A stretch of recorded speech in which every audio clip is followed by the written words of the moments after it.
ரோஸில் கூட அந்த மாதிரி தாங்க. நிறைய பேர் நினச்சிருப்பீங்க இந்த கலர் டிஃப்ரெண்ட்டாக இருக்கே, இந்த கலர் டிஃப்ரெண்ட்டாக இருக்கேன்னா, இப்போ இதோடைய மகரந்தம் இருக்குங்களா. ஸோ இப்போ இன்னும் கொஞ்ச நாளில் பாருங்கள், இது ஒரு டிஃப்ரெண்ட்டாக இந்த பூ பார்த்திங்கன்னா டிஃப்ரெண்ட்டாக இருக்குது பட் ரோஸ்லேயே. அண்ட் இது எப்படி வந்து மகரந்த சேர்க்கை அந்த கலர் டிஃப்ரென்ஸ் பண்ணணுன்னா, இந்த பூ நான் ஒரு கையில் ஃபோன் வச்சுருக்கேன், அதனால் நல்லா பண்ண முடியல. ஸோ நம்ம பறிச்சிருவோம். ஸோ இதை மாதிரி வந்து டிப் பண்ணணும். ஸோ இந்த மாதிரி டிப் பண்ணிட்டோன்னா, ஸோ நெக்ஸ்ட்டு வர ஜென்ரேஷன் பூக்கள் வந்து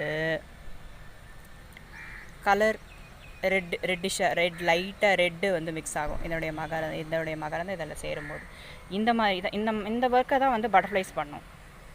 சரி, இது நமக்கு கலர்ஸ் வேணும்னா உங்களுக்கு கார்டனில் நீங்கள் இந்த மாதிரி நல்லா டிப் பண்ணிவிட்டு விட்டுடுங்க. ஸோ அதுக்கப்புறம் பாருங்கள், இந்த சைடில் வரக்கூடிய பூக்கள் எல்லாமே வந்து உங்களுக்கு